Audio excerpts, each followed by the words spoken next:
Bonjour à tout le monde, bienvenue sur ce live concours Advance. Nous sommes à J-8 de la clôture des choix, en tout cas sur Parcoursup, et après vous aurez à valider vos vœux. Mais tout d'abord, il faut déjà savoir ce que vous avez envie de faire, donc c'est pour ça que ce live a été fait, été conçu. Vous allez voir, nous avons un programme assez dense, beaucoup d'informations, beaucoup de questions. J'espère aussi que vous allez pouvoir nous poser. Nous sommes bien accompagnés puisque nous sommes avec les 4 directeurs des 4 écoles d'ingénieurs représentées dans ce concours Advance. Je vais vous les présenter rapidement. Ils vont intervenir tout au long de ce live. On va commencer par Véronique Bonnet, directrice de l'ESME Sudria. Véronique. Bonjour à toutes et à tous, bienvenue. On va poursuivre avec Vanessa Prou, directrice de l'école Subbiotech. Bonsoir, bienvenue à ce live. Nous avons également Joël Courtois, directeur de l'EPITA. Bonsoir à toutes et à tous. Et enfin, Francis Paulet, directeur de l'IPSA. Eh bien, bonsoir à tous et à toutes. Et nous aurons également les 3 référents des 3 épreuves orales qui sont présentes dans ce concours Advance. Alors, on va s'intéresser maintenant à l'agenda. Qu'est-ce que vous allez faire? Qu'est-ce que vous allez pouvoir faire pendant ce live? N'hésitez pas à poser vos questions. Il y a un chat, on va y répondre en direct et on prendra quelques questions pour y répondre à l'oral. Donc, qu'est-ce que nous avons au programme aujourd'hui? La première partie, donc les nouvelles modalités du concours. Puisque le concours Advance évolue, nous sommes adaptés à la réforme du bac. Vous aurez ensuite un déroulé des épreuves orales, comment elles se passent, puis la note profil école, qui est une nouveauté dans le concours Advance, enfin en tout cas une nouveauté par rapport à il y a 2 ans. L'année dernière, nous avions déjà utilisé cette note profil école. Et enfin, comment se préparer au concours. Et vous avez vu, à chaque fois, il y aura des sessions de questions-réponses. Donc n'hésitez pas à les poser dès maintenant. Je vais passer la parole directement à Karine Gounod, qui est la directrice du concours Advance, qui va nous expliquer donc les nouvelles modalités du concours Advance. Bonjour à tous. Alors, le concours Advance, comme vous l'avez compris, est un concours commun à 4 écoles d'ingénieurs, donc l'EPITA, le SME Sudria, l'IPSA et Subbiotech, toutes les 4 habilitées à délivrer un diplôme habilité par la commission des titres de l'ingénieur, la CTI. C'est donc un concours commun qui est intégré à la procédure Parcoursup. Pour candidater à une de ces écoles, vous candidatez via Parcoursup. J'en profite tout de suite pour rappeler quelques points clés sur Parcoursup. Vous avez donc un calendrier à respecter et une procédure à respecter. Et surtout, vous émettez des vœux pour candidater à ces écoles à travers Parcoursup. Et il faut savoir que choisir le concours Advance compte pour un seul vœu dans Parcoursup et vous ouvre la voie à 17 choix de formation. Comme je l'ai dit précédemment, vous avez donc 4 écoles. Ces 4 écoles sont présentes sur des campus en région. Cela multiplie donc à chaque fois un choix de formation. Et chacune de ces 4 écoles propose également un cycle anglophone qui compte également pour un choix de formation.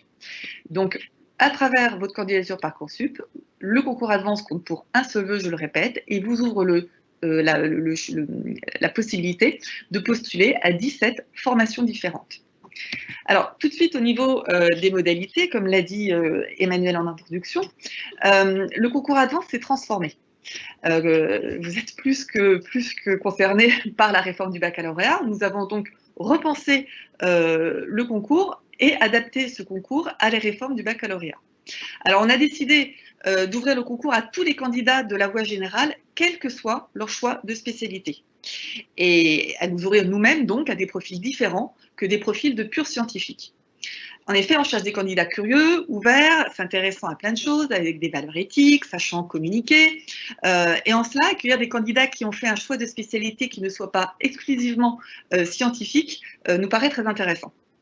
Mais attention, vouloir devenir ingénieur signifie également avoir un certain niveau de compétences, particulièrement en maths, et une attirance pour les matières scientifiques.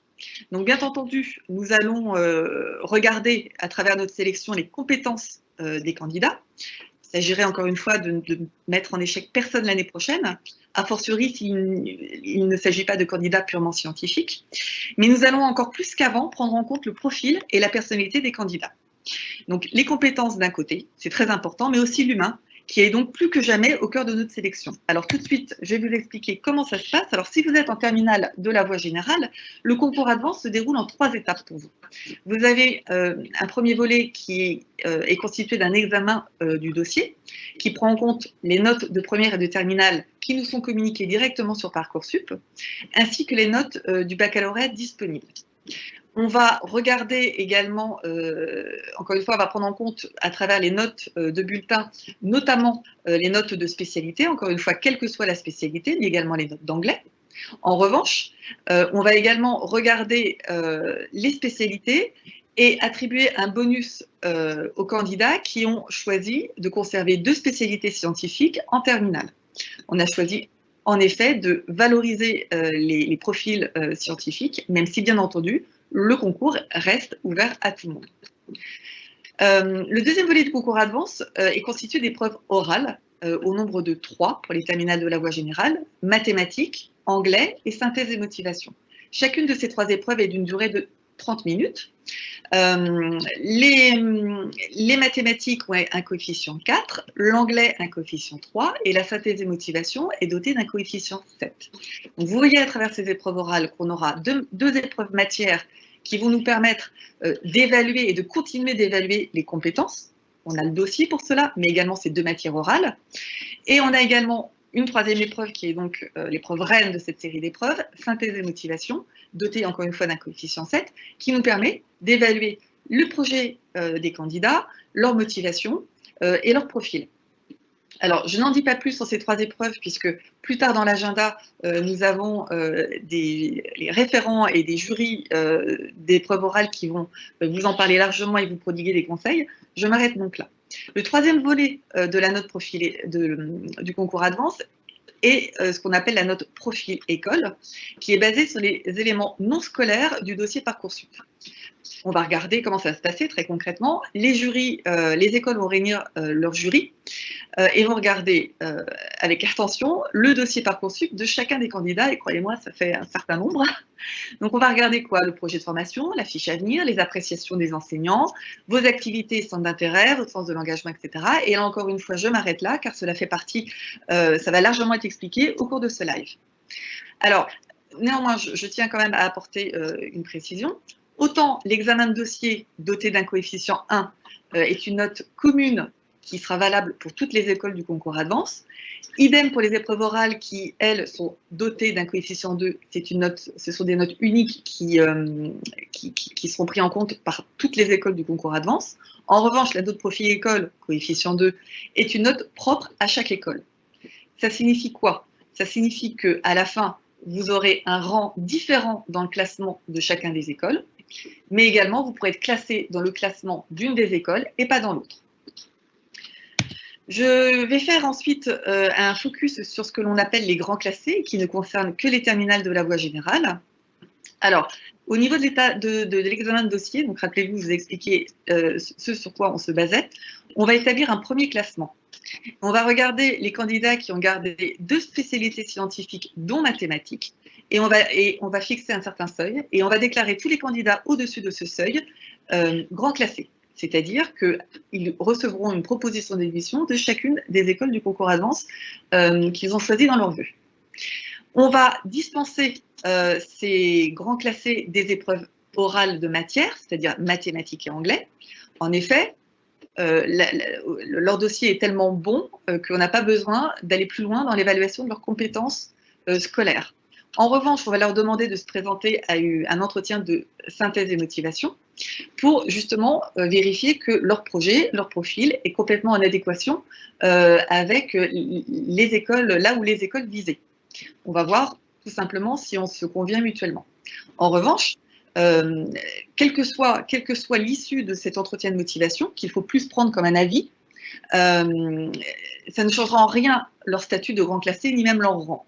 Il faut encore une fois bien prendre ça comme un avis, qu'ils seront libres ou pas de suivre au moment des résultats Parcoursup. J'ajoute également que les grands classés sont dispensés de la note profil école. Je passe maintenant au terminal STI 2D, d'accord, qui ne peuvent postuler que à EPITA, puisque seul EPITA propose des places au terminal STI 2D. Leur sélection sera basée sur 2 volets, un examen de dossier et des épreuves orales. Examen de dossier, on ne regardera pas exactement les mêmes matières puisque ce n'est pas les mêmes programmes, mais c'est le même principe. On regardera les bulletins de première et de terminale ainsi que les notes du baccalauréat anticipé de français. Ensuite, ils seront convoqués à des épreuves orales, également au nombre de 3. Maths, anglais, synthèse et motivation, chacune d'une durée de 30 minutes. Les coefficients sont différents que les coefficients de la voie générale. Mathématiques, coefficient 3, anglais, coefficient 2, et synthèse et motivation, coefficient 7. C'est exactement le même principe. On évalue à la fois les compétences à travers les maths et l'anglais et la motivation à travers l'entretien de synthèse et motivation.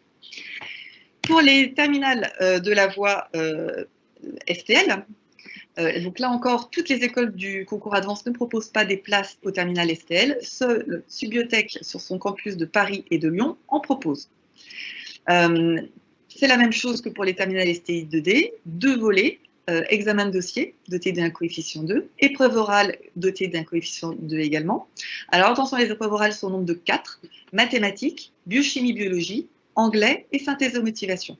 Coef 3 pour les maths, 3 pour la biochimie, biologie, et Coef 2 pour l'anglais, et enfin, toujours un fort coefficient, 7 pour la synthèse et motivation. J'ajoute également que tant pour les STI 2D que pour les STL, il n'y a pas de notion de grand classé. Enfin, j'ajouterai une dernière chose avant de passer la parole à mes collègues au niveau du concours Advance. Je rappelle les étapes clés. Je vous ai dit en préambule que nous passions par Parcoursup. Nous sommes donc alignés sur le calendrier Parcoursup. Vous êtes, j'imagine, plus qu'au courant qu'actuellement nous nous trouvons dans la phase de candidature. C'est-à-dire que c'est l'époque où vous vous inscrivez aux différents concours et écoles auxquels vous souhaitez postuler. Donc ça est ouvert fin janvier et vous avez jusqu'au 11 mars pour choisir les concours et les écoles auxquelles postuler. Vous aurez ensuite jusqu'au 8 avril pour confirmer vos vœux ou pas. En revanche, vous ne pouvez plus ajouter d'écoles ou de concours, vous inscrire à une école ou un concours après le 11 mars. Au niveau de la sélection du concours Advance, on va procéder à l'examen de dossier et aux épreuves orales. On va commencer fin mars pour l'examen de dossier et les épreuves orales auront lieu courant avril et vont certainement déborder début mai. Tout dépendra du centre d'oral que vous avez choisi. J'en profite pour vous dire que c'est vous qui choisissez votre centre d'oral. Ça fait partie des questions qu'on nous pose assez fréquemment. Sur Parcoursup, vous avez 10 centres d'oraux qui vous sont proposés dans cette ville de France. Et vous avez également un choix de jury pour les terminales de la voie générale à faire, qui vous permet de passer l'entretien de motivation particulièrement avec le jury de l'école que vous préférez, que vous visez plus particulièrement, ce qui est quand même plus confortable pour parler d'une passion, de votre passion. C'est plus confortable d'en parler avec un jury qui est de cette école-là. Et enfin, les résultats sont sur Parcoursup et uniquement sur Parcoursup à partir du 27 mai. Voilà pour ma partie. Merci Karine pour cette présentation du concours Advance nouvelle version. On va maintenant s'intéresser aux spécialités puisque chaque école a un besoin en spécialité, en tout cas des recommandations pour les spécialités. Donc on va le faire école par école. On va commencer par l'EPITA avec Joël Courtois, son directeur. Donc pouvez-vous nous dire, Joël, quelles sont les spécialités recommandées pour l'école EPITA? Oui, bien sûr. Alors, il y a des recommandations qui vont être communes à toutes les écoles. Rappelons un petit peu dans quel contexte nous nous trouvons. Nous sommes en train de vous rencontrer pour vous préparer à une formation d'ingénieur. Un ingénieur, c'est d'abord un scientifique. Donc, qui dit un scientifique, dit quelqu'un qui a des bases en sciences et en particulier en mathématiques. Il peut y avoir des compléments scientifiques là qui vont dépendre selon l'école à laquelle vous intéressez. Un ingénieur, c'est aussi quelqu'un qui va travailler dans le monde entier avec des équipes venant de tous les pays. Donc l'aspect langue, on l'a évoqué tout à l'heure parmi les points qui seront validés, est aussi quelque chose d'important. Et enfin, notre ingénieur, c'est quelqu'un de curieux qui est là pour transformer le monde, transformer la société. Donc plus il est curieux, plus il s'intéresse à des choses diverses et variées, plus il va nous intéresser dans son profil. Alors, avant d'arriver à l'oral de motivation, cela entraîne bien entendu déjà des aspects liés au choix de ses spécialités. La spécialité mathématique va bien entendu être recommandée.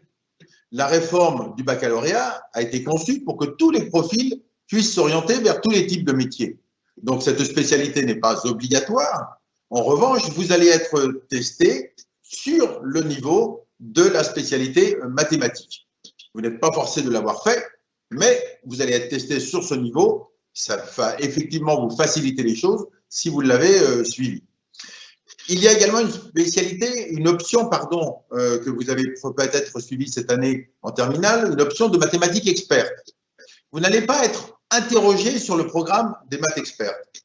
En revanche, plus vous aurez pratiqué de mathématiques, plus vous aurez bien entendu des facilités à répondre aux questions qui vous seront posées pendant l'oral de mathématiques. Donc à la fois, ce n'est pas obligatoire, mais c'est certainement un élément facilitateur qui vous donnera un petit plus au moment où vous passerez l'oral.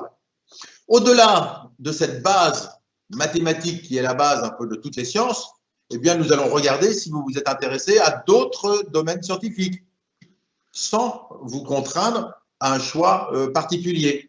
Il est évident que si vous vous intéressez à l'informatique, vous aurez probablement eu envie de choisir NSI. Mais nous savons très bien qu'NSI n'est pas proposé dans tous les lycées. Donc, nous n'allons pas rendre NSI obligatoire. Vous avez peut-être eu une expérience en informatique de votre côté. Donc, en termes de contenu, de choix, de spécialité, nous allons regarder si vous aviez pris la spécialité mathématique, si vous avez pris des maths expertes, si vous avez pris d'autres spécialités scientifiques, et en particulier si vous avez pris celles liées à l'informatique. Mais sans que cela soit une contrainte, l'évaluation va porter sur les mathématiques et sur l'anglais, et c'est au moment de la motivation que vous nous expliquerez comment vous avez fait en première et en terminale pour faire vos choix et vous préparer à ces études d'ingénieur.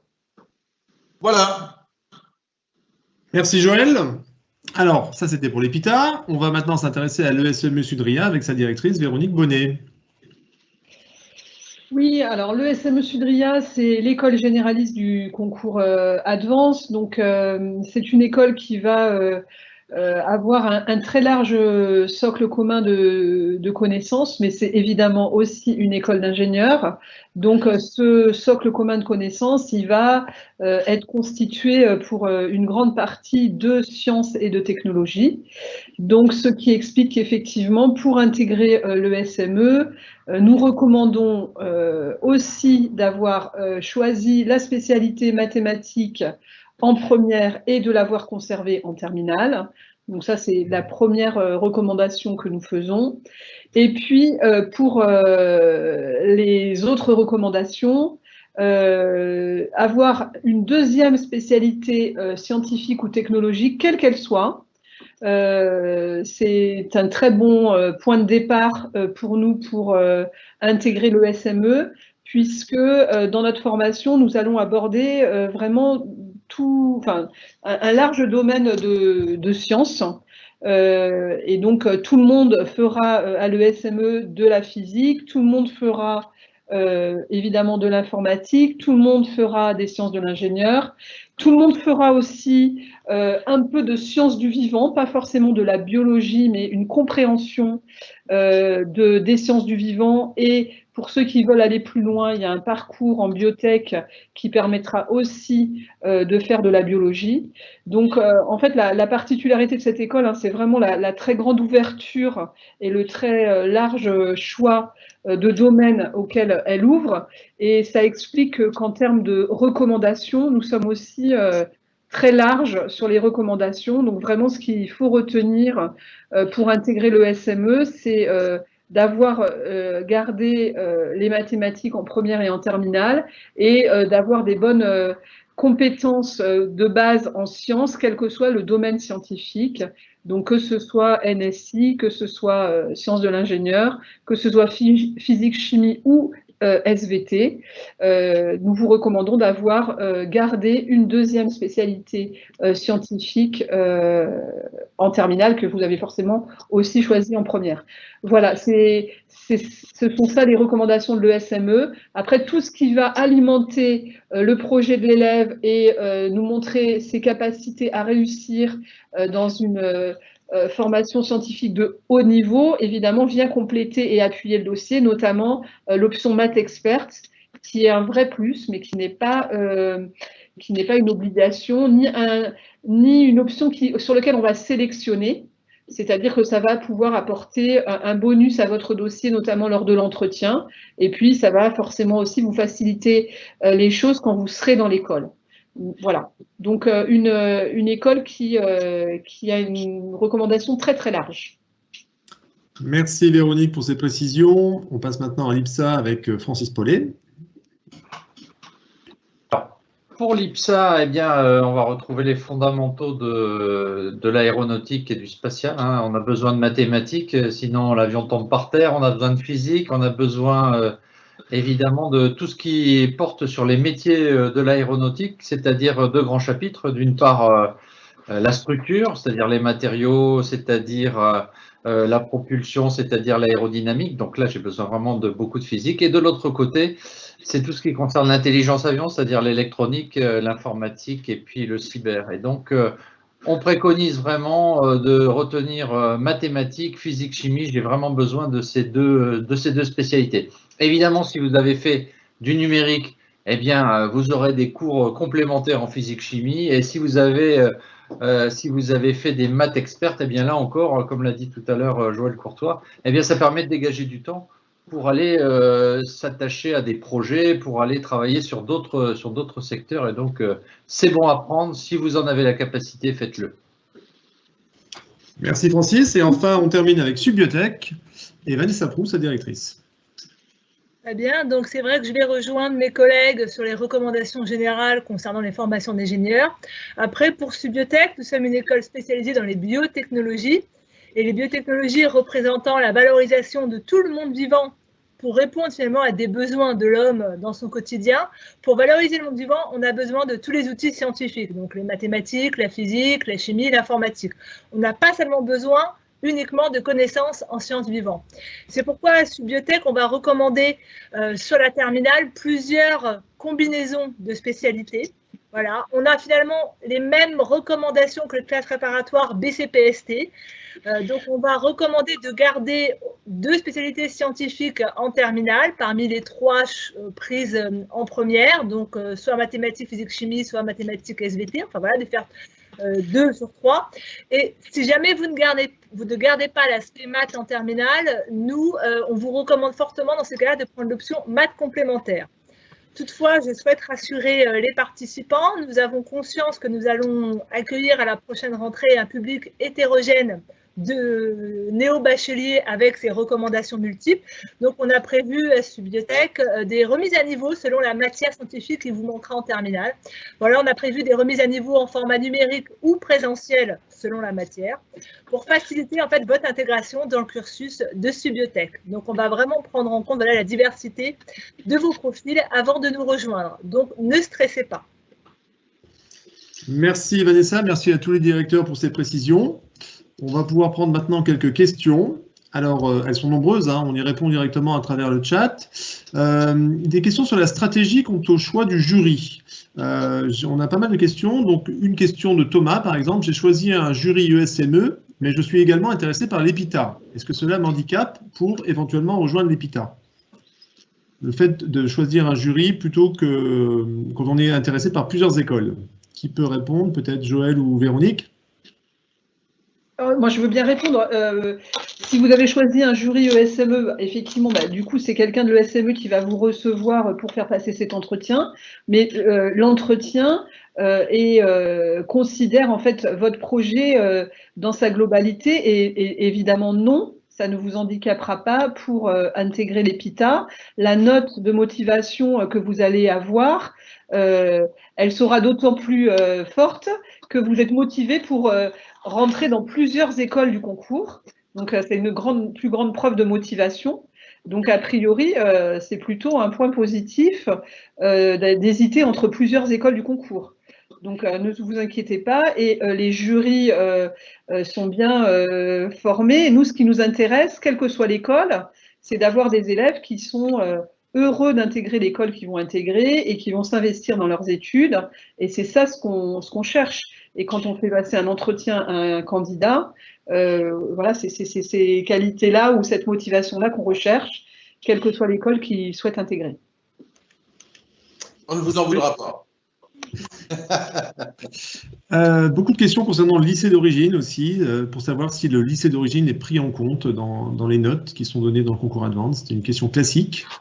C'est une question qui intéresse beaucoup de nos internautes aujourd'hui.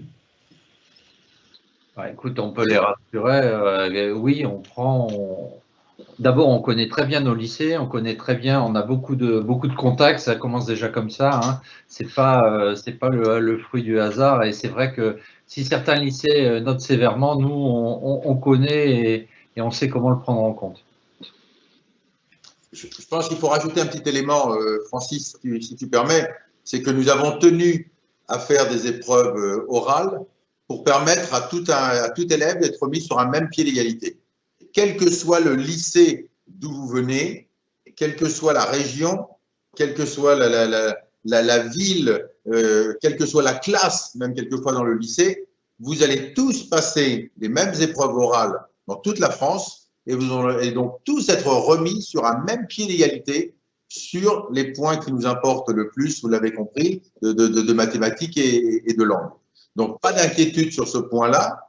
Il n'y a pas de note bonus ou malus selon le lycée dont vous venez. Ça, c'est hors de question.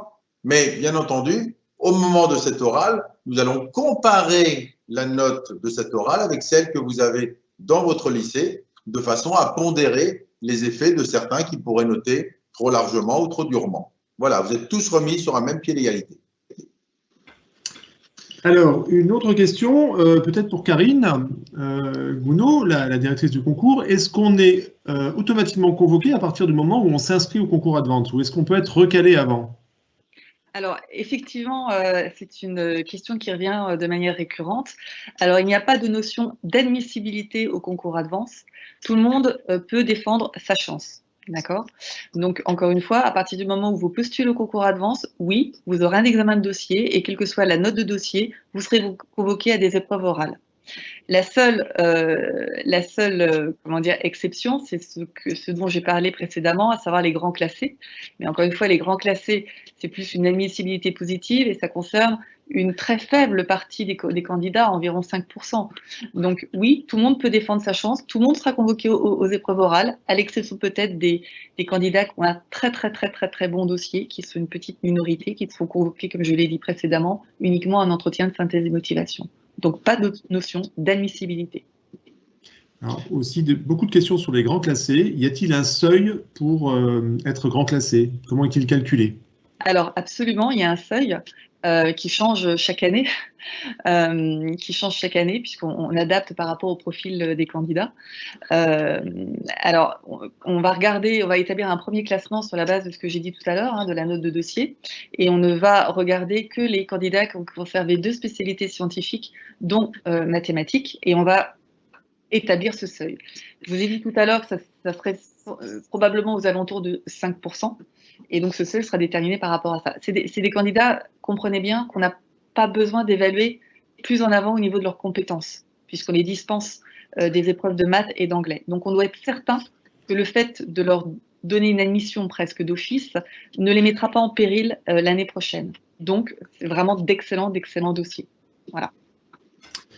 Merci à tout le monde pour vos réponses. On va continuer à avancer dans ce live puisqu'il y aura encore d'autres moments pour poser vos questions. Alors, on va passer à la suite du programme. Donc, la suite du programme, c'est justement comment se passent les épreuves orales, comment se déroulent ces fameuses épreuves qui vont vous permettre d'avoir des points supplémentaires, d'exprimer votre motivation. Alors, on va commencer directement dans le vif du sujet avec Karine qui va reprendre la main. Je vais reprendre la parole. Alors, je m'aperçois que j'ai déjà dit beaucoup de choses sur les épreuves orales, mais un rappel est néanmoins toujours utile.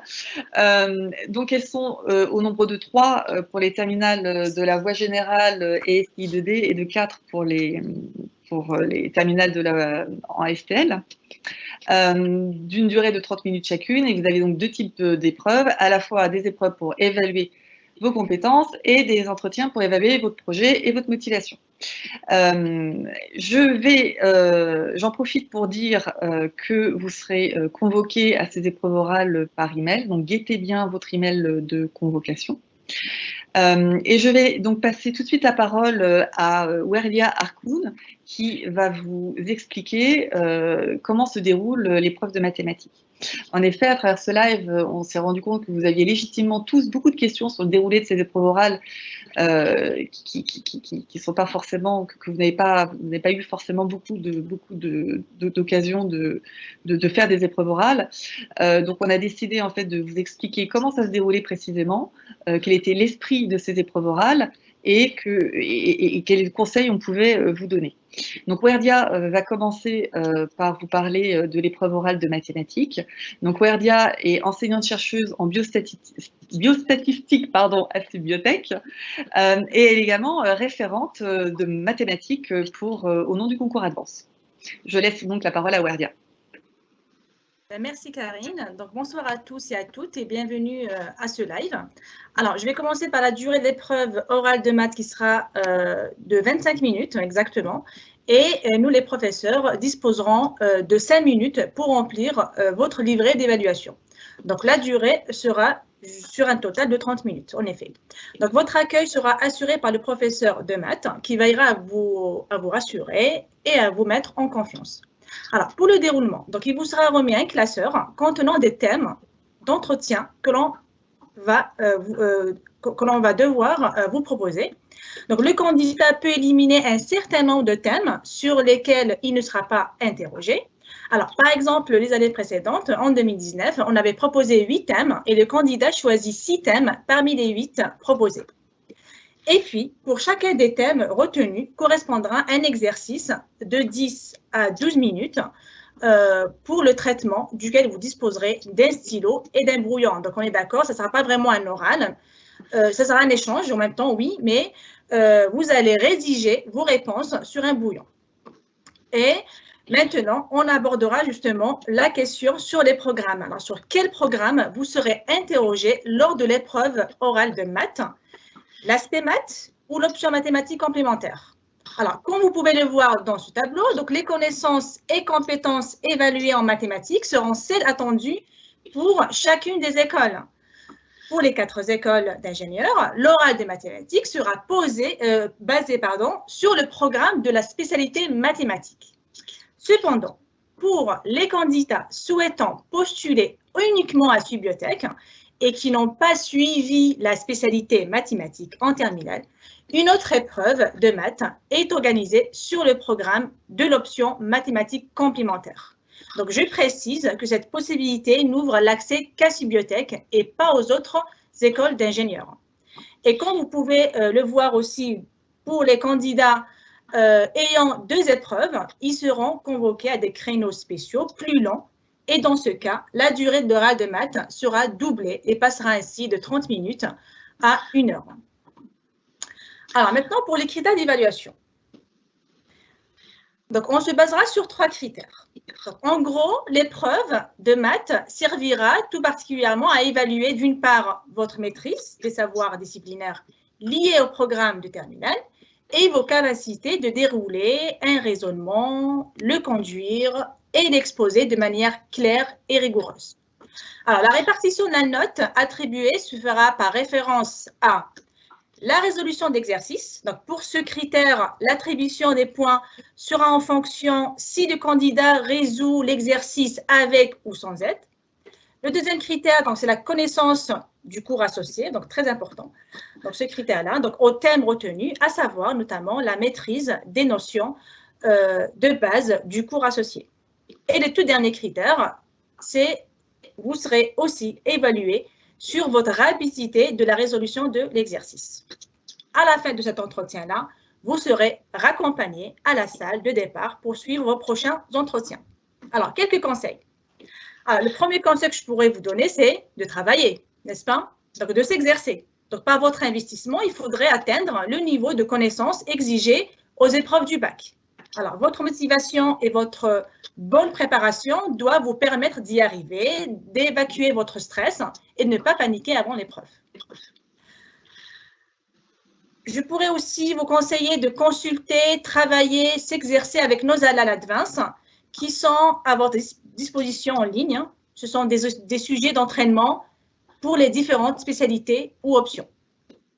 Et enfin, je pourrais aussi vous conseiller de participer à nos JPA qui se tiennent à Paris et sur nos campus en région jusqu'à fin mars. Donc, j'ai fini et je prendrai avec plaisir vos questions un peu plus tard. Merci de votre attention. Merci Werdia. Alors nous allons passer maintenant à l'épreuve d'anglais avec Philippe Guidi, qui est donc chef du département langue étrangère à l'IPSA et qui est également référent d'anglais pour le concours Advance. Philippe, c'est à toi. Bonsoir et merci, bienvenue à tous. Alors l'anglais, oui, je crois que c'est pas la peine de rappeler à quel point l'anglais est essentiel pour un ingénieur. Donc on a besoin de tester vos compétences générales, votre niveau et vos compétences en anglais. Et pour cela, on a cette épreuve orale qui permet de le faire. Vos compétences, c'est-à-dire votre capacité de compréhension, à la fois écrite et orale, et votre capacité d'expression orale, puisque c'est un examen oral. Alors, quels sont les critères qu'on utilise pour vous évaluer? Alors, grammaire, oui, c'est-à-dire simplement la précision de l'anglais, votre capacité à parler un anglais correct, structuré, compréhensible. Et vocabulaire, eh bien, oui, la richesse de votre vocabulaire, les expressions anglaises que vous pouvez employer, cette aisance que vous pouvez avoir en termes de vocabulaire. Donc, tout cela, je disais, eh bien, l'important, c'est de tester votre capacité à comprendre à la fois l'écrit, c'est-à-dire votre capacité de lire et de comprendre l'anglais écrit, et compréhension orale, c'est-à-dire qu'il y aura une conversation forcément avec l'examinateur.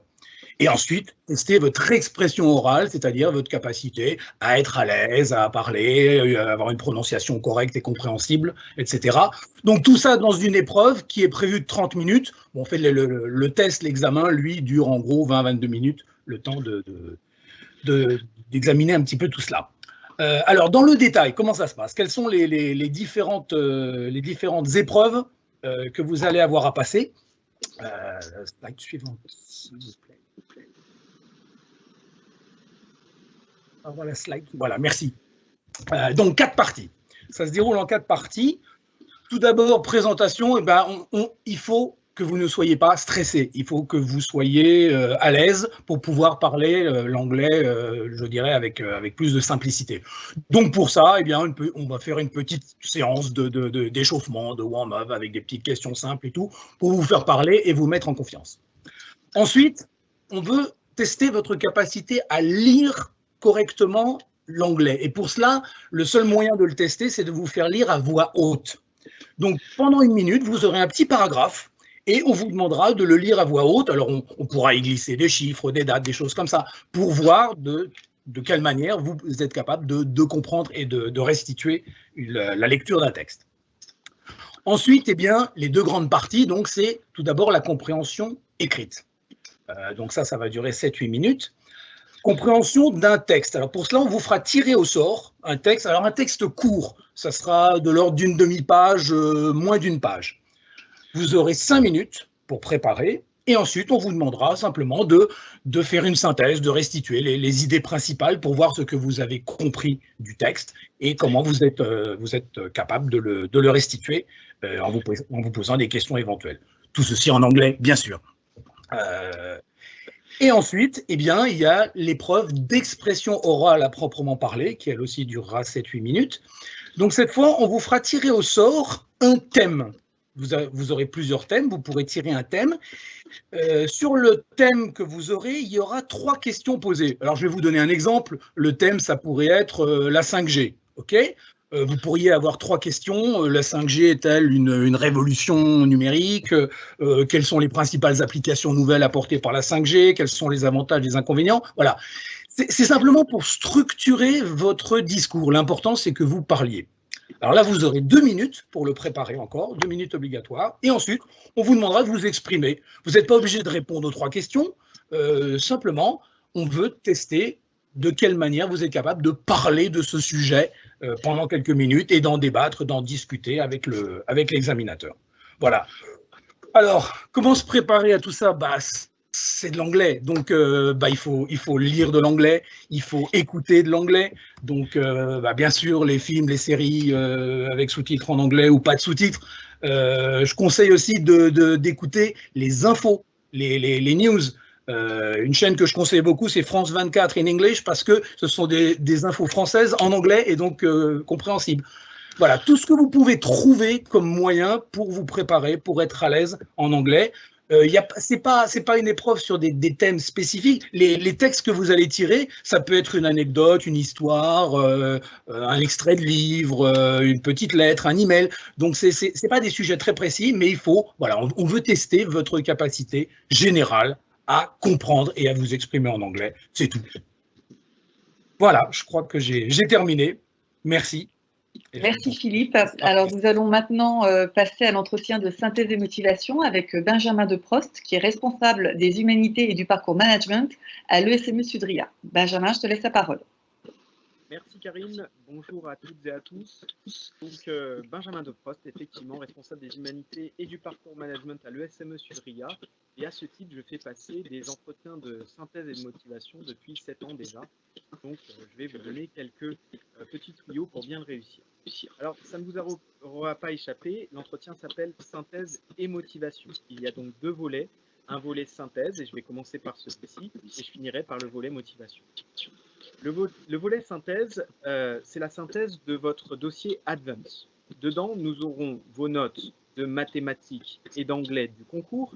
Et oui, ce n'est pas un hasard si cet entretien passe en dernier. Ça nous permet de récupérer les notes de mathématiques et d'anglais. Ça nous permettra de voir déjà dans un premier temps si vous avez les compétences pour pouvoir suivre ces modules au sein de nos écoles. Également, dans notre dossier, on aura vos notes et appréciations de première et de terminale. Donc, on va s'appuyer également sur vos résultats dans les matières scientifiques et en anglais. Et on attachera une importance toute particulière à l'appréciation de vos enseignants. Donc, essayez de soigner votre dossier, et ce, dès la première et la terminale. Enfin, dans le dossier également, nous aurons votre lettre de motivation Parcoursup qu'on découvrira juste avant de vous recevoir. Donc ça va nous donner une idée de la note qu'on pourra donner à votre synthèse, et on mettra ça de côté parce qu'on la combinera avec votre note de motivation. Comment va se passer la motivation ? Premièrement, on vous accueille et ça sera un entretien en face à face de 30 minutes. Une fois que l'examinateur vous aura salué, il va se présenter et il va vous présenter un petit peu les règles aussi de cet entretien. À savoir, l'idée est de déterminer votre motivation, savoir si les écoles auxquelles vous postulez sont faites pour vous et si vous êtes fait pour ces écoles. Également, il va vous poser une première question, c'est à quelles écoles du groupe, du concours, vous postulez. Il y a plusieurs écoles d'ingénieurs, donc il va falloir que vous dites à l'intervenant quelles sont les écoles auxquelles vous postulez et dans quel ordre. Ensuite, on va passer directement donc, à l'entretien de motivation et on va ouvrir 6 chapitres. Le premier chapitre, c'est savoir vous présenter. L'examinateur va vous demander de vous présenter en 1 à 2 minutes. Premier conseil, premier gros conseil aussi, pour tous les entretiens que vous aurez à faire, il faut savoir se présenter.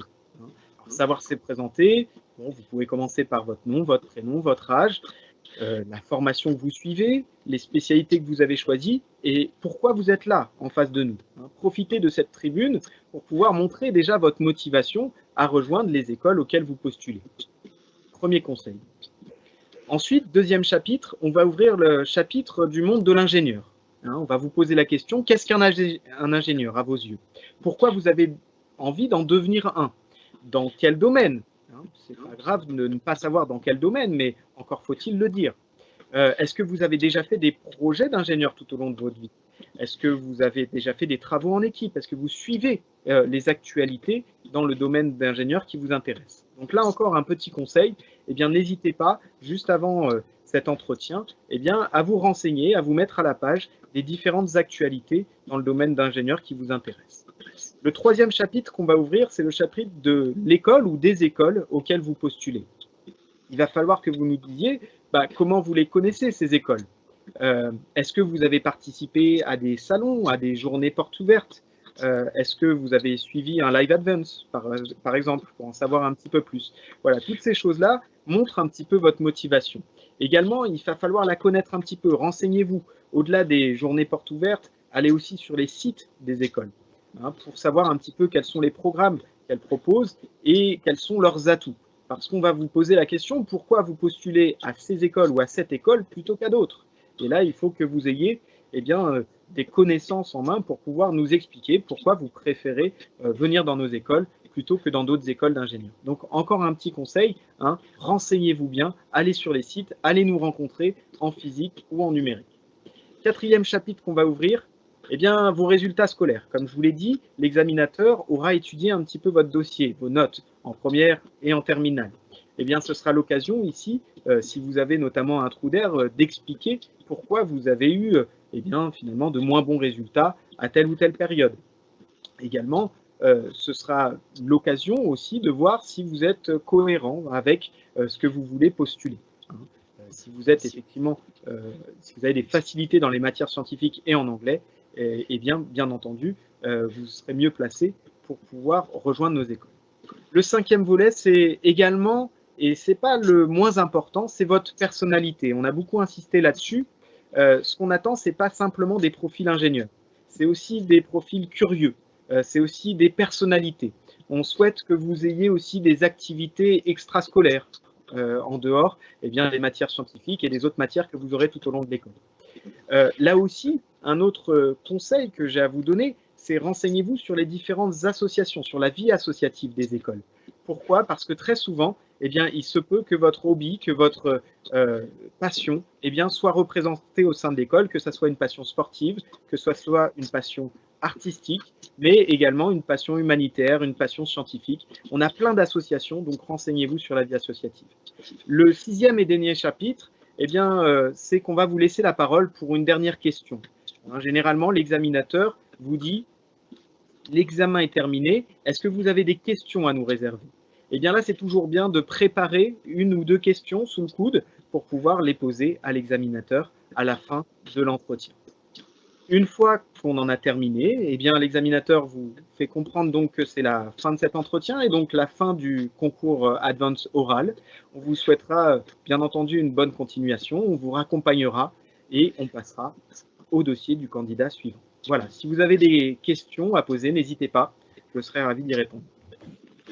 Merci Benjamin. Justement, c'est le moment des questions. Alors, beaucoup de questions. Alors, on y répond au fur et à mesure. J'en ai sélectionné quelques-unes. On va commencer par Werdia et les épreuves de maths. Werdia, est-ce qu'il est possible d'amener une calculatrice pour les épreuves de maths? Non. Alors, la réponse est non. Donc, les calculatrices sont strictement interdites le jour de l'épreuve de maths. Et dans la même veine, est-ce qu'il est possible, par contre, d'écrire sur un tableau pour faire la résolution des exercices? Donc, la résolution des exercices se fera sur un brouillon. Donc, ils n'auront rien à ramener. Donc, il y aura un stylo et un brouillon à leur disposition pour la résolution des exercices. Merci, Werdia. Philippe, concernant l'anglais, chaque école propose des sections anglophones. Et faut-il forcément être bilingue pour candidater dans ces sections anglophones? Voilà. Bilingue, non, mais il faut quand même avoir un niveau élevé. Les critères sont clairs. Les critères d'intégration en section anglophone, c'est une moyenne d'anglais minimum de 14, maths physique 11 en première et en terminale, et pas plus de 2 notes inférieures à 8.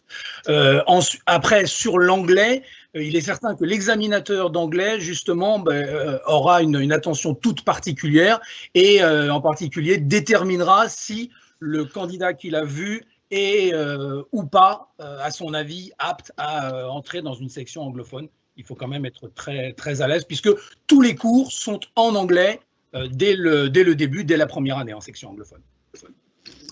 Et enfin, une question toujours sur l'anglais. Est-ce que durant l'oral d'anglais, les questions seront en rapport avec le domaine exercé au sein de l'école? Pas nécessairement. Pas nécessairement, c'est ce que j'ai dit, les textes, ce seront des anecdotes, des choses très, très diverses. Donc, il peut y avoir quelques sujets liés à l'école, mais ce ne sont pas des textes techniques sur l'école préparée. Le but, c'est vraiment de tester le niveau d'anglais général du candidat.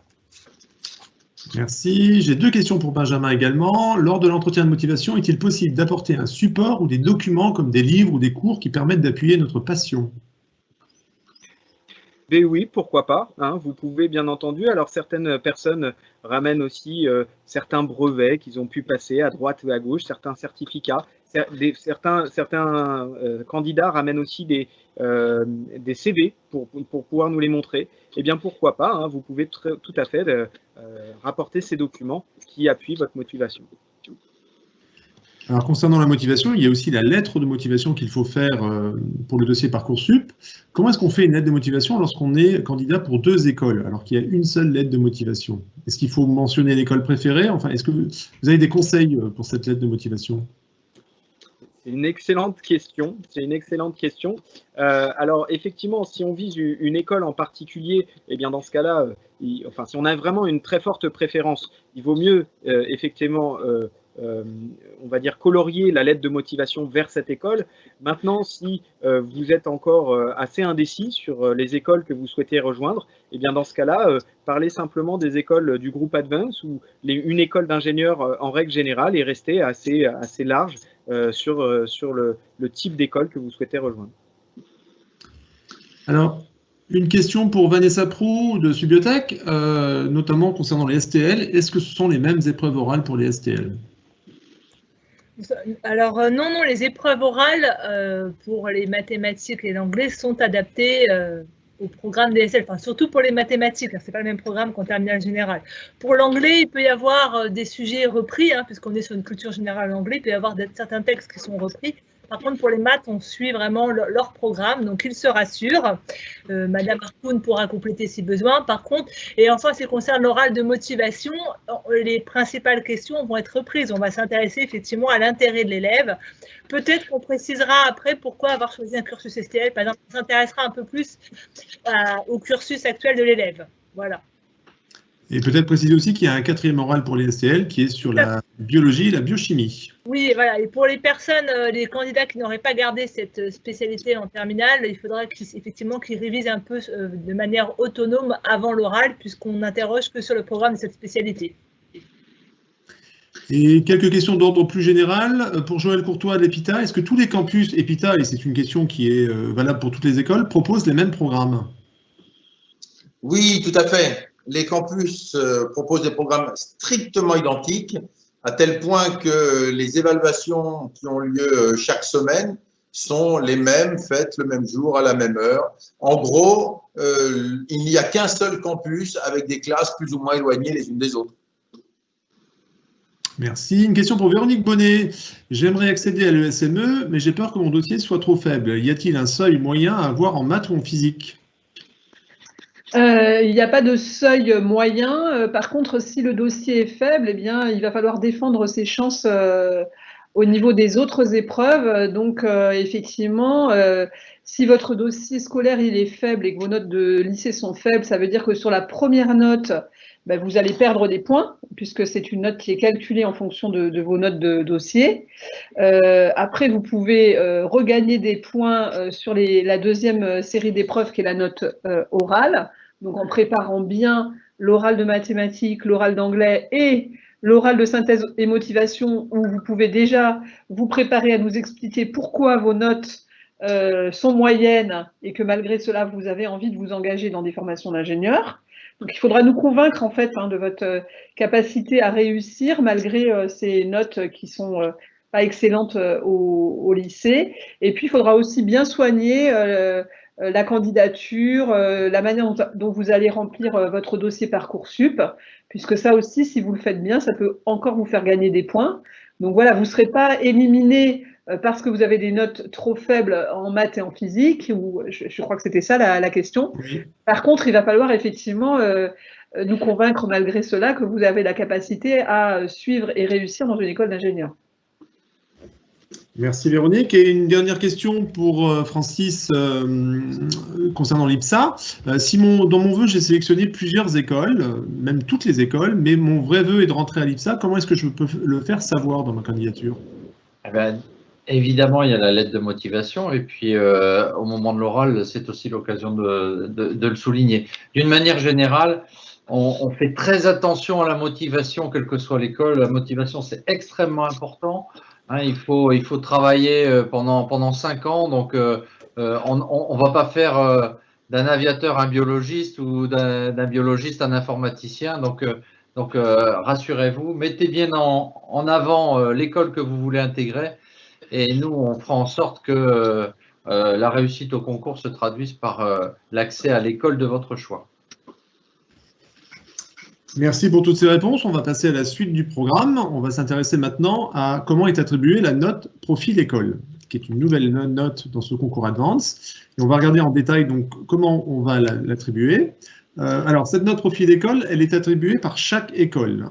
Donc, si vous candidatez dans plusieurs écoles, vous aurez une note profil école différente. Que regardent les jurys? On va le voir dans le détail. On va commencer avec Joël Courtois. Qu'est-ce que vous cherchez à savoir dans le jury, Joël? Comment ça se passe? Alors, j'ai déjà évoqué ce point tout à l'heure en parlant du futur métier d'ingénieur. Vous candidatez pour entrer dans une carrière et dans des métiers qui sont absolument fabuleux. Vous allez être à la pointe de l'innovation, vous allez créer, vous allez imaginer, vous allez faire ça dans le monde entier. Donc, bien entendu, ce que nous allons chercher à savoir dans votre dossier, c'est si vous avez déjà fait preuve d'autonomie, si vous vous êtes déjà impliqué dans des actions diverses et variées, quelles qu'elles soient, si vous avez démontré un esprit d'équipe, vous faites peut-être un sport d'équipe, vous faites peut-être de la musique à plusieurs, vous êtes peut-être engagé sur des engagements citoyens.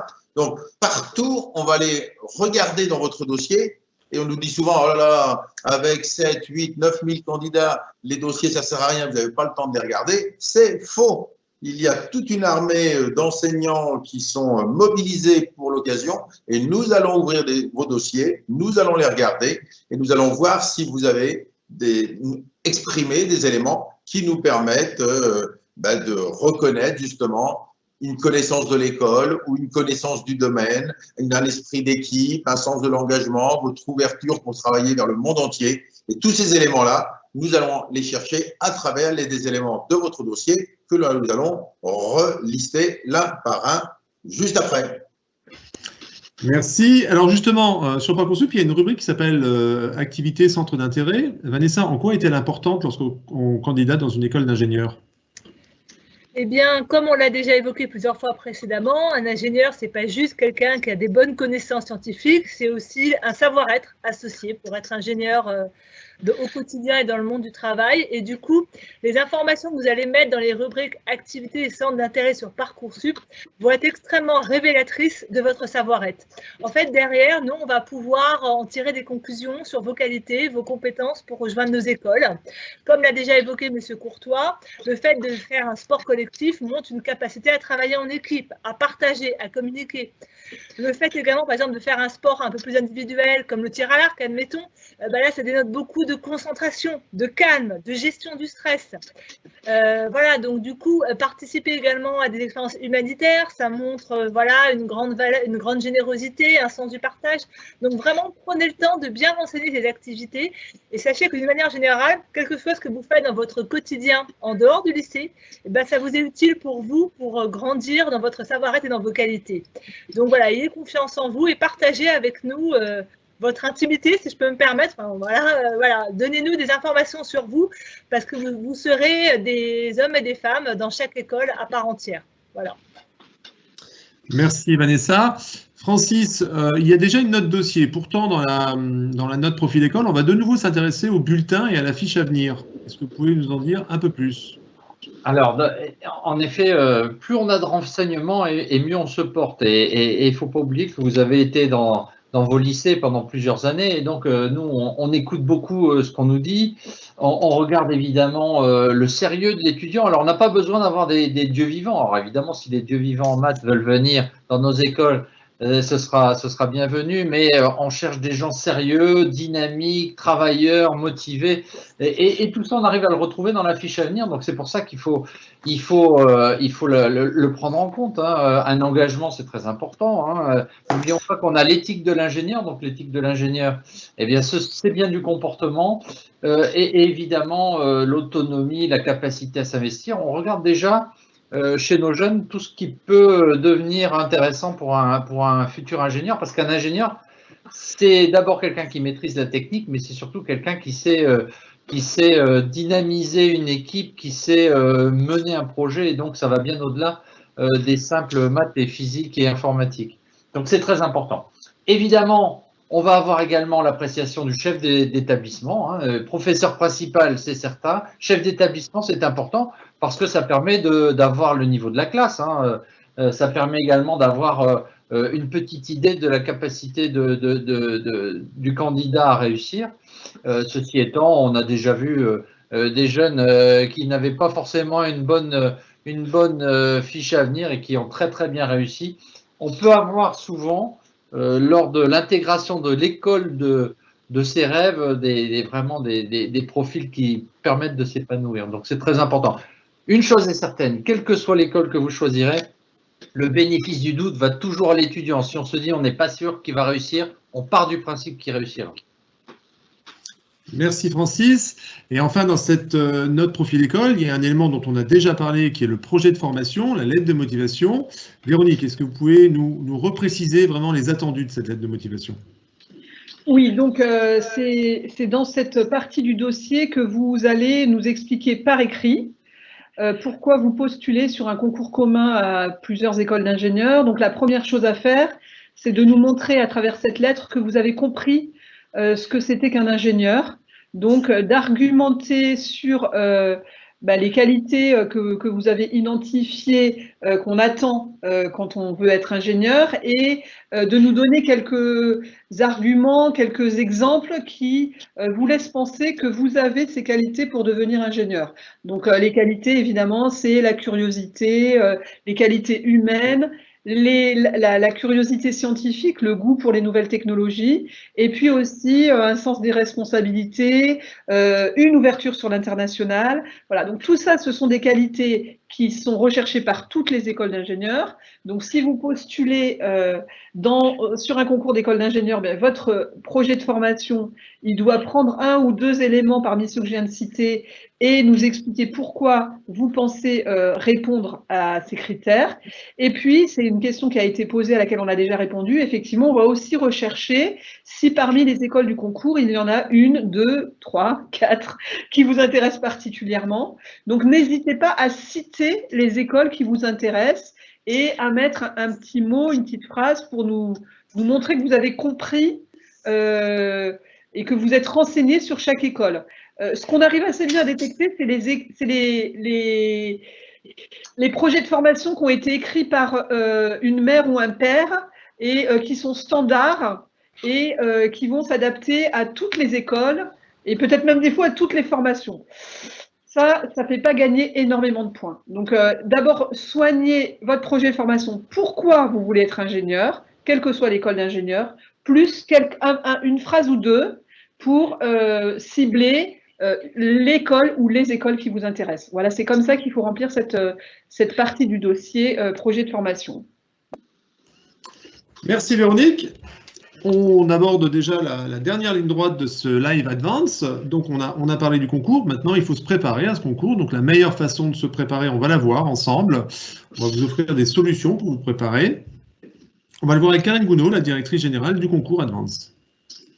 Alors, merci Emmanuel. Donc, effectivement, vous avez plusieurs moyens de vous préparer. Alors déjà, comme nos intervenants l'ont cité, on a des annales qui sont téléchargeables gratuitement sur le site web du concours Advance. Alors, je précise, parce que c'est souvent une question que vous nous posez, que les annales, c'est des, entre guillemets, fausses annales, dans le sens où, comme nous avons revu le concours et que nous l'avons adapté au nouveau programme dû à la réforme du bac, bien évidemment, nous avons conçu des annales pour que vous puissiez vous entraîner. C'est ce que l'on appelle des annales zéro. D'accord ? Donc, bien sûr, vous ne retrouvez pas les épreuves de l'an dernier, même des années précédentes, mais bien des épreuves type des épreuves du type de celles que vous allez rencontrer cette année. D'accord ? Donc, je vous encourage vivement à les télécharger et à vous exercer, sachant que maintenant, on est quand même bien avancé dans l'année, donc il y a quand même peu de thèmes, notamment en maths, que vous n'aurez pas vu et ce genre de choses. Ça vous permettra également d'y trouver, par exemple, des exemples de textes qu'a cité Philippe Guidy en anglais sur lesquels vous pourrez être interrogé.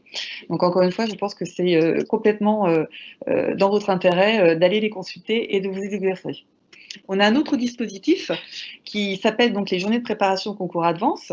Donc pareil, comme cela a été dit précédemment, elles ont lieu de fin janvier à fin mars à Paris et sur les campus en région. Vous avez donc plusieurs sessions thématiques qui vous sont proposées. Donc à la fois anglais-maths, que ce soit pour la spécialité maths ou anglais-maths pour l'option maths complémentaire. Et vous avez également une session qui est consacrée à l'entraînement de l'entretien de synthèse et motivation. J'ajoute également qu'il y a une journée spéciale qui est dédiée au terminal STL, puisque comme vous l'avez bien compris, certaines épreuves portent spécifiquement son programme des STL, les maths, et également la biochimie biologique qui est une épreuve qui leur est spécifique. Et donc là, vous avez donc une journée qui a été entièrement conçue pour donc les STL, et je vous encourage vivement à vous y inscrire. Alors, CJPA, je vous avoue qu'elles sont prises d'assaut, qu'il reste peu de place, mais ne vous découragez pas, car toute place libérée est aussitôt remise à l'inscription sur notre site web du concours Advance. Donc ne vous découragez pas, consultez régulièrement le site web Advance pour pouvoir avoir une place.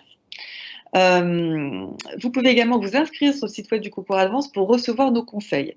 On a commencé à les envoyer par mail, je crois, au début du mois de février, et vous allez en avoir régulièrement jusqu'à la période des épreuves, globalement. Donc n'hésitez pas, encore une fois, à vous y inscrire. Voilà ce que j'ai à dire pour vous préparer au concours Advance, en complément de ce qu'ont déjà dit tous les intervenants. Emmanuel, ton micro n'est pas activé. Ça devait arriver. Quelques questions à nouveau. Notamment pour un candidat qui serait dyslexique, est-ce qu'il y a des mesures qui sont prises? Est-ce qu'il y a un tiers-temps, par exemple? Karine, ton micro n'est pas activé. Alors, à l'inscription sur Parcoursup, vous pouvez stipuler que vous bénéficiez d'un aménagement pour handicap. Vous avez donc besoin d'un certain aménagement. Alors, on n'a pas à savoir pour quel motif, encore une fois, que ce soit les dyslexies ou quoi que ce soit. En revanche, on a besoin de savoir de quelle nature est cet aménagement. Donc, en premier lieu, vous cochez la bonne case dans Parcoursup, et ensuite, la procédure pour nous envoyer le détail de l'aménagement vous est indiqué sur Parcoursup, et très concrètement, c'est l'adresse mail du concours Advance. Donc ne tardez pas à nous envoyer l'aménagement dont vous avez besoin pour qu'on puisse bien entendu le mettre en place dans votre centre d'oral. Je précise également que donc le justificatif, c'est un justificatif officiel, hein, c'est celui que vous utilisez pour le baccalauréat. Il doit être valable pour l'année en cours, ça c'est important. Et donc on va regarder quel aménagement vous avez besoin, et évidemment on va le mettre en place si c'est opportun. Je vous rappelle que vous avez des épreuves orales et que selon la nature des épreuves orales, tous les aménagements ne sont pas forcément requis parce que tout simplement, vous n'en avez pas besoin. Donc, on va voir ça avec vous. Ne tardez pas à nous envoyer votre justificatif pour qu'on puisse donc voir tout ça et vous accueillir dans les meilleures conditions. Merci. On a une question pour Subiotech. Est-il important pour Subiotech d'être bon en physique? Je tiens à montrer ma motivation car je suis très intéressé et je suis beaucoup l'école dans ce qu'elle publie. Donc, faut-il être bon en physique pour rentrer à Subiotech? Alors, je ne vais pas dire que c'est important. On peut avoir un niveau moyen en physique, mais par contre avoir envie de progresser, parce qu'on a quand même besoin des outils de physique pour faire de la biotechnologie. Donc, que cette personne se rassure, si elle a actuellement un niveau un moyen ou un peu faible en physique, elle aura toujours une marge de progression. Donc, il faut qu'elle s'accroche. Et à Subiotech, il y a aussi un accompagnement qui peut être mis en place. Parfois, on déclenche des tutorats dans les matières scientifiques pour les élèves qui sont en difficulté. Donc, ça ne sera pas rédhibitoire pour rejoindre notre école. Voilà, que ces personnes soient rassurées. Mais par contre, on a besoin de la physique comme des maths et de l'informatique. On ne fait pas que de la biologie à Subiotech. Merci Vanessa. Une question pour l'EPITA. Joël, je n'ai jamais fait de programmation, mais j'ai envie de travailler dans l'informatique. Est-ce que je peux quand même postuler à EPITA? Oui, bien sûr, vous pouvez postuler à EPITA, même si vous êtes à peine débutant en informatique. Le conseil sera quand même de toucher un tout petit peu à la programmation. Tout simplement parce que la programmation, c'est la brique de base qui va servir durant à la fois vos études et toute votre carrière. Donc, y avoir touché un tout petit peu par soi-même, c'est regarder si vous avez la fibre, si c'est quelque chose qui vous amuse, qui vous motive. Si vous découvrez que vous êtes totalement allergique à la programmation, il va mieux falloir s'orienter vers une autre école. Donc, il n'y a pas de niveau définis, prérequis. Vous pouvez venir avec votre expérience, votre bagage, mais faites quand même l'expérience pour savoir si c'est bien le domaine qui vous plaît. Merci. Alors, une question qui est d'actualité. Est-ce que à l'IPSA, il y a des changements qui ont été dus au Covid au niveau de l'organisation des cours? Et je pense que c'est une question qui est valable pour toutes les écoles. Donc, peut-être juste une petite précision là-dessus. Alors, une petite précision. Bon, je crois que les 4 écoles d'ingénieurs du groupe Ionis étaient déjà prêts à basculer parce que ça fait un moment qu'on travaille sur les cours à distance, sur les nouvelles pédagogies, sur des choses qui sont je dirais, up-to-date. Hein. Donc, c'est important d'avoir ça. Et donc, quand il a fallu basculer, bon, ça n'a pas été un énorme problème. On avait plus d'inquiétude sur les serveurs de Microsoft qu'autre chose. Puis, tout a très bien fonctionné. Donc, à l'IPSA, on a pu faire 600 cours par semaine. Et donc, aujourd'hui, évidemment, on régule en fonction des directives gouvernementales. Ça change. Mais il y a du présentiel, pas mal. Il y a du distanciel, pas mal. On essaye d'entretenir la fibre et puis l'activité humaine qui fait le charme de nos écoles, avec l'associatif, avec ces relations, ces amitiés qui se créent. Et donc ça, on y tient beaucoup. Donc on fait tout ça, évidemment, en respectant les règles sanitaires très importantes. Merci. Une question pour l'ESME Sudria. J'aime beaucoup la robotique et le numérique, et a priori, c'est une matière qui est enseignée à l'ESME. Est-ce que j'ai des chances de trouver un métier? Oui, d'une manière générale, si vous faites une formation d'ingénieur, vous avez quand même pas mal de chances de trouver un métier. C'est ce qui fait aussi l'intérêt de ces formations, c'est qu'elles garantissent voilà, de très très nombreux débouchés, très variés, que aujourd'hui encore, et malgré les circonstances, l'employabilité des ingénieurs reste très forte, en particulier dans le numérique et dans la robotique, puisque la robotique, en fait, c'est très vaste. Il y a des champs d'application qui sont vraiment très larges, hein, puisqu'on peut faire de la robotique dans le médical, on peut faire de la robotique dans l'industrie, on peut faire de la robotique dans plein de domaines. Donc oui, ce sont vraiment des domaines d'avenir et voilà, non seulement si vous faites l'ESME, vous pouvez effectivement choisir ces domaines de spécialisation à partir de la 4e année et les découvrir avant dès la prépa. Et oui, vous aurez un métier et vous aurez du travail. C'est rassurant. Merci. On va arrêter là les questions à l'oral. Il y en a encore qui sont posées directement sur le chat. N'hésitez pas, on y répond tout de suite. On va s'intéresser maintenant à la découverte des écoles. On va conclure ce live. Donc, vous avez différents moyens de découvrir les écoles, notamment les journées portes ouvertes. Mais avant tout, on va peut-être vous diffuser une petite vidéo qui va résumer un peu le concours Advance. Vous allez voir, c'est une vidéo assez sympa qu'on a faite en motion design. Donc, regardez.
Alors voilà pour la vidéo, je ne sais pas si vous avez eu le son. En tout cas, cette vidéo, c'était un petit pense-bête que vous pourrez regarder. Vous pourrez la voir sur le site YouTube. Vous pourrez la voir bien sûr sur le site du concours Advance. Alors donc, pour découvrir les écoles, le meilleur moyen reste quand même de venir sur les campus, hein, quand c'est possible de le faire.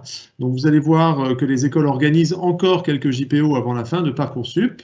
Vont apparaître à l'écran les dates qui seront proposées prochainement.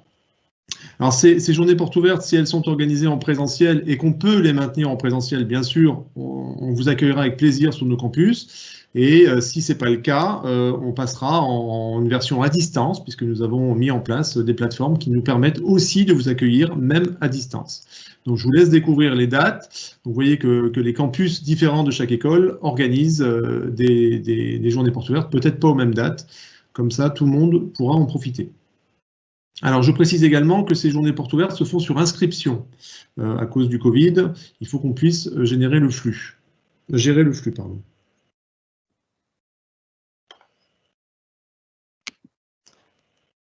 Et enfin, donc, si vous voulez des informations complémentaires, bien sûr, rendez-vous sur le site du concours Advance. Suivez-nous sur les réseaux sociaux. Toutes les écoles ont leurs propres réseaux sociaux. C'est toujours intéressant de voir la vie de l'école, faite aussi des fois par les étudiants. Donc n'hésitez pas à vous renseigner. Il vous reste quelques jours encore pour faire les bons choix. Nous sommes à disposition. Toutes les écoles sont à votre disposition si vous avez besoin d'informations complémentaires. Ce live est à présent terminé. Vous pourrez le revoir en replay sur le site du concours Advance ou sur nos réseaux sociaux, sur la chaîne YouTube du concours Advance. N'hésitez pas à le refaire, à le partager. On espère que ça vous a plu. On vous remercie en tout cas d'avoir été présent. On vous souhaite la meilleure des réussites si vous vous lancez sur le concours Advance. Je remercie tous les intervenants, les 4 directeurs et directrices, et ainsi que les référents des oraux. On vous souhaite la meilleure des réussites et on vous dit à bientôt. Au revoir.